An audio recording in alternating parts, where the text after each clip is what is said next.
It's a new day now. Don't refuse it, get used to it.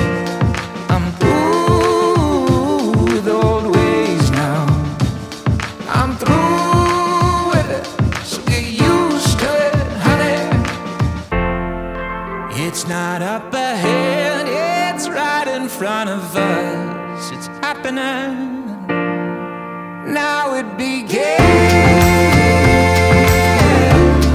a change happening. Now it begins, a change happening.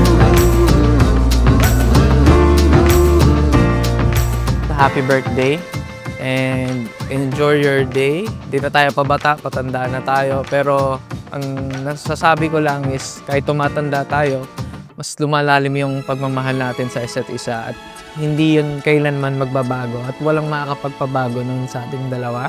Happy birthday again. I love you, my wife, my everything, and my life. Love you.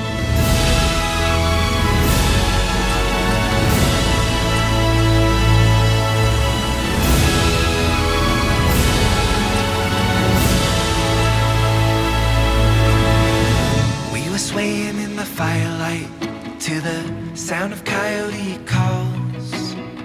Our silhouettes like giants dancing on Zion Canyon walls.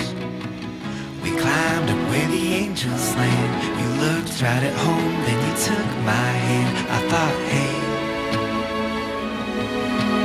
I'ma tell our kids about this someday. When I'm with you, I see the world in a new way.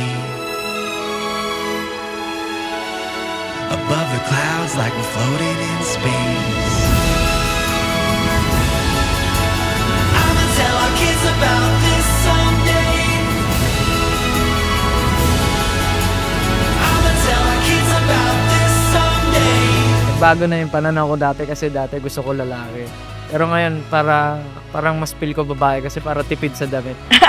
Pangatlo na to. Pangatlo na kasi to, so sana babae para hindi na kami bumili ng gamit. So ako, syempre mas gusto ko lalaki naman kasi dalawa ng babae. So sana this time boy naman. Pero syempre, kung ano man yung ibigay ni Lord, okay pa rin sa akin. Basta healthy boy or girl. Yun guys, ito ay boy. Kasi sa amin, boy. Kaya boy na to, uso ngayon ng boy. Boy yan! Congrats sa akin, Madam Rosmar at Boss Jerome. God bless ba? I'ma tell our kids about this someday. I'ma tell our kids about this someday. I'ma tell our kids about this someday. Yung mga paniwala kasi parang yung kasing sa Hello Baby ultrasound, naka-color pink yung suot niya. Eh, siya yung may alam ng result. Kaya sabi ko, sige na nga, tatanggapin ko na ng girl. Pero nagulat ako kasi hindi ko talaga in-expect na mag-blue siya. Sobrang saya kasi finally magkakaroon na kami ng boy. And matagal nang planado yung name niya. Ayun, Nathaniel Ross. I'ma tell our kids about this someday.